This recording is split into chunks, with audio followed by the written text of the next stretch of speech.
living off the land. Off the land, yeah. Yeah. Well, like when I lived down around the rocks there, that was great. You just had rice meals and that, and then most of the day was spent trying to catch a fish, basically. It's all right when you got rice, but you've got to have a little bit of meat or something, or power. We used to eat a lot of power. At the time? Yeah. That many power that we used to have green poos. Yeah. It was totally green.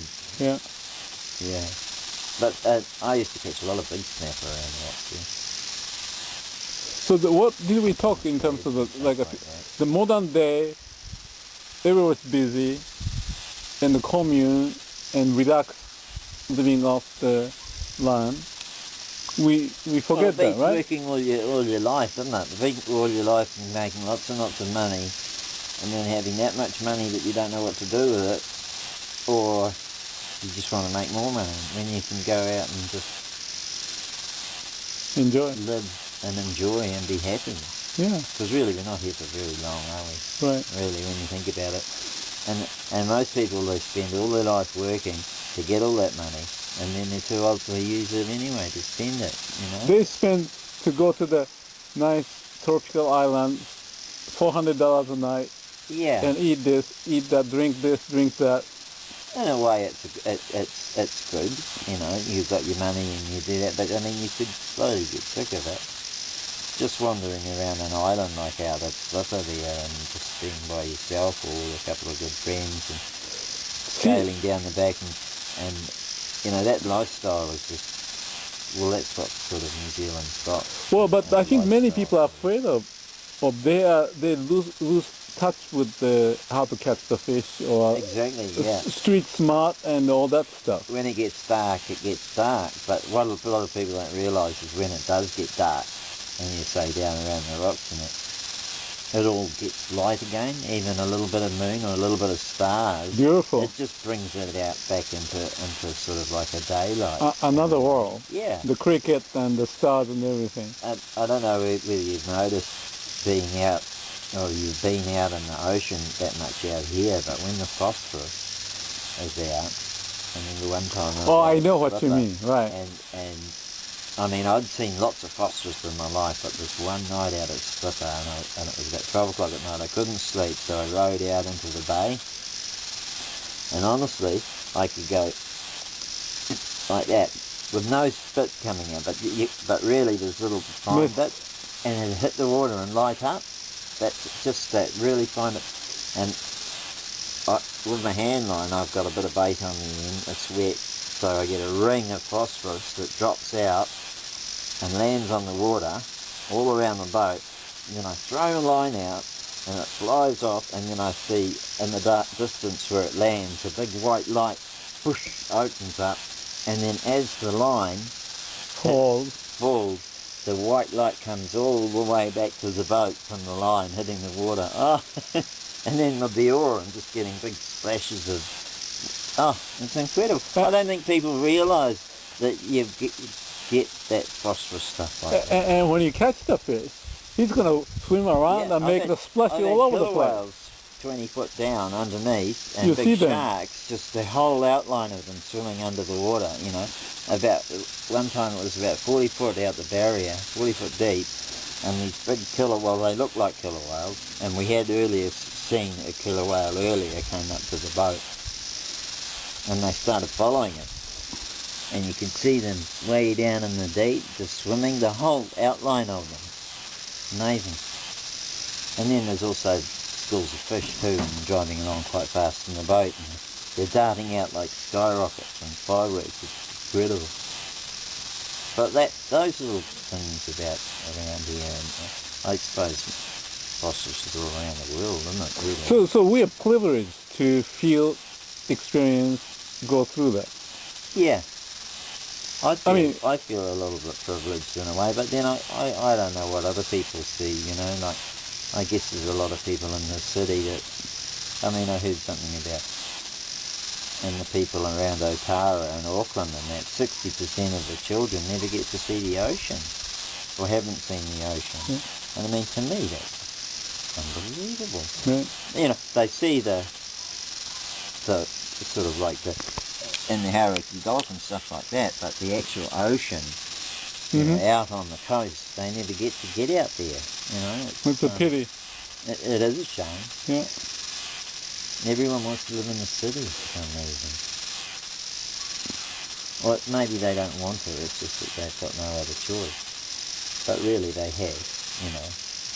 You made a choice in your case at age 18 or something. But I surfed a lot, so I had to get out on the coast to get the good surf. But I also fished a lot too, so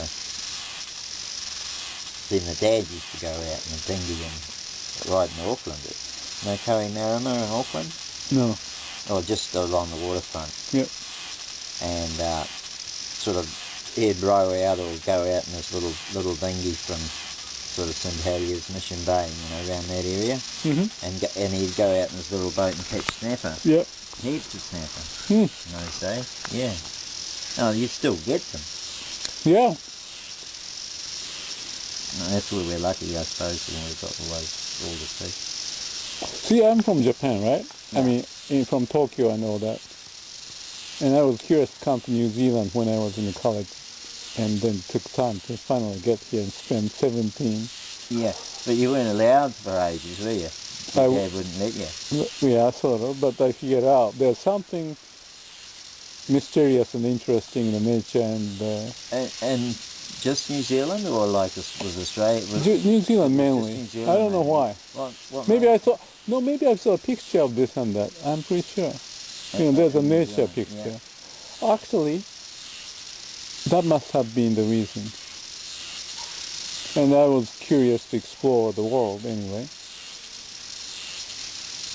Yeah, well, I mean, I got the big culture shock when I went to Asia, you know, and saw sort of like many people, like that. The people was just, you know, and the one good thing coming back to New Zealand was there's no smell. I mean, the air in New Zealand's so different. You know how some towns and that have got their own unique smells and stuff, whereas the industrial smell or the smell or a smog anything smell, New Zealand's always had that lovely clear air smell, you know, that lovely just fresh, beautiful clean air. And it was always great to come back to New Zealand to experience that. Isn't it funny that peacock there's got his feathers are actually around the other way, and those are the feathers that push his big feathers out. Oh, is that right? So you can see why they're sort of turned the other way. You think they'd be turned the other way, eh? Yeah. But they actually go like that. So let's see. We're talking about this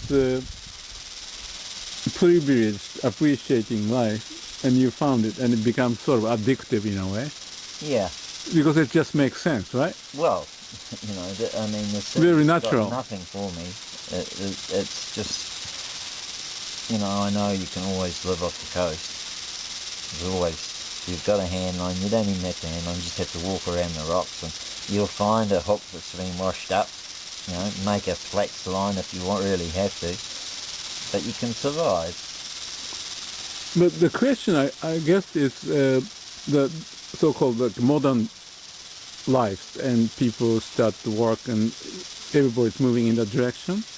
Yeah. And then lose that touch with the ground and the nature and all that, because everybody else is doing it, the TV is doing it, the movie is doing it, everywhere, wherever you see it, that's what people are doing, right? Yeah. More or less. So once you get into it, you don't get out of it so much. And that, I think, is a pity. But everybody people get stuck in their little ruts of how they work and how they do in the cities and that.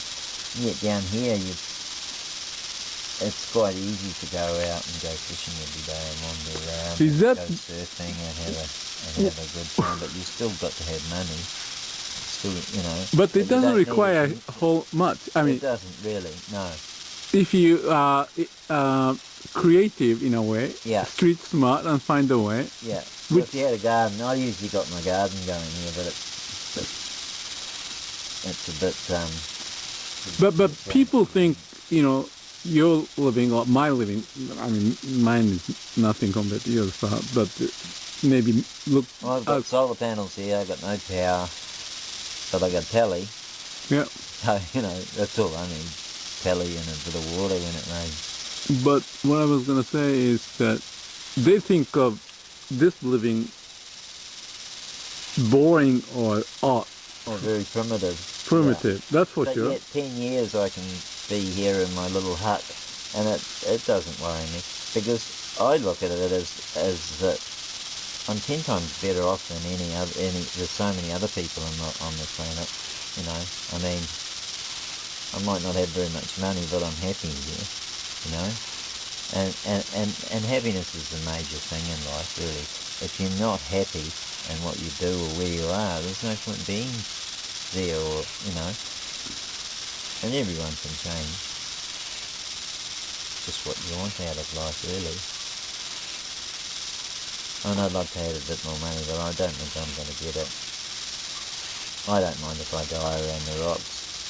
Oh, yeah, that's the spirit. Exactly. That's the spirit. Well, yeah, that's just, yeah.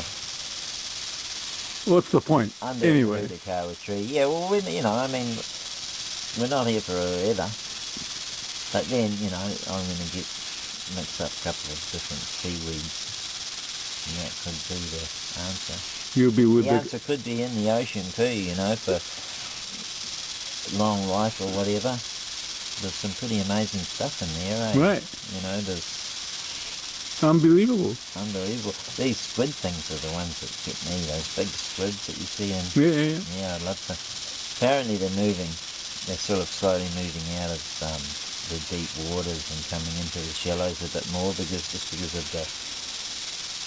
So I still want to keep on focusing this. How do we lose touch with that? And how can we rediscover it? Because you've seen people coming with the German woman here, living here.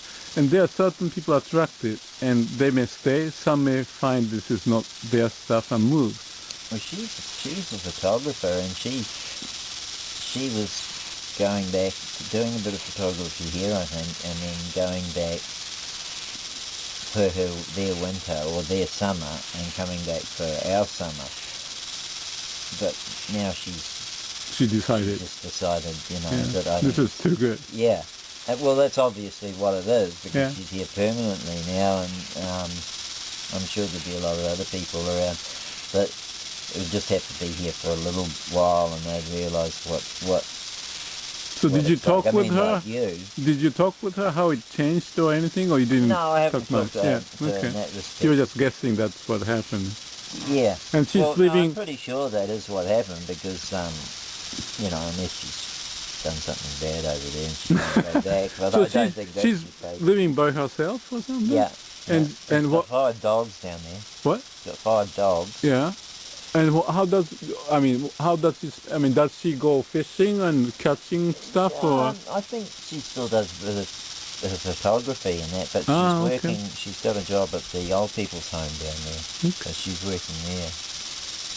So, what are the character, the personality, the nature of people who would be inclined to stay and feel happy, being very natural, close to nature, and not to be bothered with a materialistic or modern way of living? Mainly the people that have lived around here most of their lives, and they look at the city as being, totally out of proportion to where they are, but it's slowly getting bigger and bigger in the towns here, like you said before the other day, that it's such a small and lovely little town, but, to me now... Is that the greed, you think? Oh, definitely. Well, there's... What I'm seeing, years ago there was a lot of younger people around, right? Now, because there's no work, they had that. A lot of the younger people were on the dole, and the dole paid quite well. So people were. It was worth being on the dole and just living down here and going surfing and having a good time. It's almost like becoming like a pig or chicken or something in the farm. Yeah. Well, then they what they did was they stopped the dole, so all the young people, and they stopped the young people from being here, and so all the people that do come here are the people that have got a second home, a batch, and they come from the city, so they've got a lot of money, and it's their second home. There's a lot of people who rent batches and stuff like that, but the majority of people, and you just have to go to Whitianga to see how big it's grown, and the boats, the launches, and they're like another home.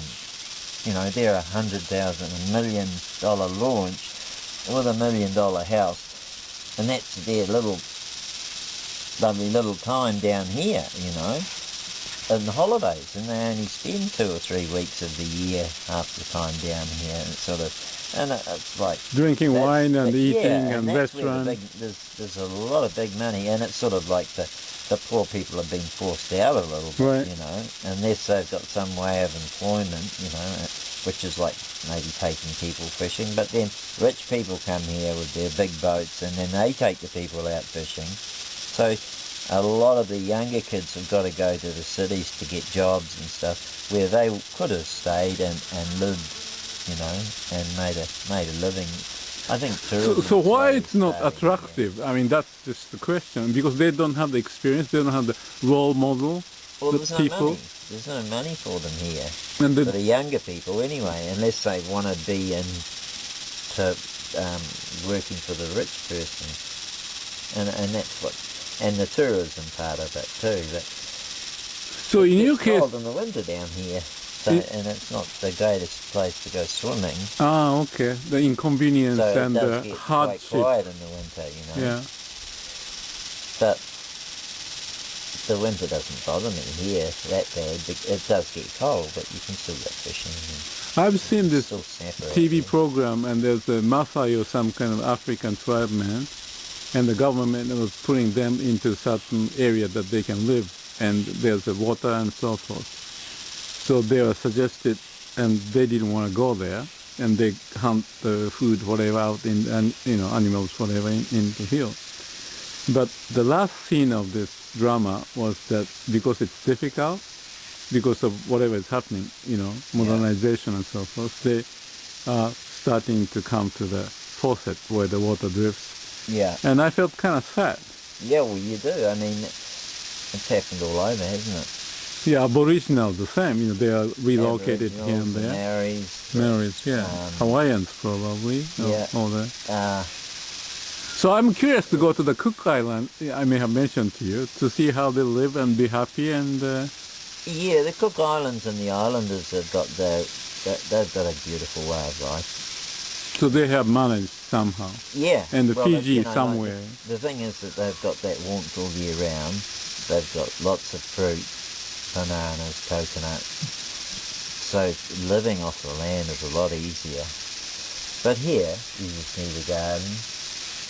Well, like, if I think about it, just like, I don't know if I can do this because I don't like mosquito. Yeah, but mosquitoes are mosquitoes, The mosquitoes haven't got malaria in them, at least. That's right, yeah. A mosquito here is nothing compared to a mosquito, one that's going to Indonesia give you, or the, cerebral malaria or something like that. Yeah. I've had a mate died. Good mate died. But you don't find any inconvenience here at all for that reason, the safety. Rain fade. And there's no rain fade when it's too cloudy and I can't get the television coverage. Well, I mentioned to you the other day that I was traveling in South Island. I was stuck somewhere in the rain, and it happens eventually, right? Yeah. And you just don't do things, and it looks bad, and actually it's profound. It's amazing when the rain goes away and you are so refreshed and happy. Yeah. Oh, no, I like my rain. So the hardship is, in a way, is also to help us appreciate lots of stuff. And that's why I don't fix the leaks in my roof. got to put your leeks all around, eh? And that's quite exciting, keeping yourself dry when it's really You're dry, kidding me. stopping the roof from blowing off and stuff like that. We're going to get a tropical cyclone on Friday, so it's going to be a test. I might get up and You mean this coming weekend? patch the roof up, yeah. There's meant to be a tropical cyclone coming down. That's funny. But we have had a few tropos down here. So again- It can be very bad. So again and again, my question is, you get like a trap, you know, once inconvenience and so forth, there's some convenience in the modern way of living. So you drift away from the basic way of living, and somehow you lose the touch of the cicadas and birds. And that's never. if you want to go away and make money, isn't it? I mean, that's the only reason. I have a girlfriend, for example, that she wants to stay in a nice hotel, Yeah, well, yeah. and that's all they say, sort of. But then, you know, And he didn't. take her around the rock. My light a view little is that fire and- my and view is make it if nice. you do that, you don't appreciate things. Well, that's it. Take her around the rock. I used to have a beautiful little place where I'd walk around the rock, and it was sort of a big putukara tree used to hang out, and it was all sort of pebbly rocks. But just beside the place where we were, where you get all the grass, Mm-hmm. pull it out off the bank, and then make a little bed. Oh yeah, right. Mm-hmm. So we'd stick this bit of wood across, and it was a bit of polythene we had, and that would go over the top, and you could run your hand line all the way out to the rock, and then throw your hand line out. So you get snapper, you could be laying dead and catch, you know, by the fire and catch fish, sort of thing. It was, and it was in a beautiful little spot. I mean, under a big putukara tree. Where is it? Just down the corner? Yeah, around the rocks. How there. many years ago? Oh, it was a few years ago. Oh, you can still do it then. Yeah. Let's see if we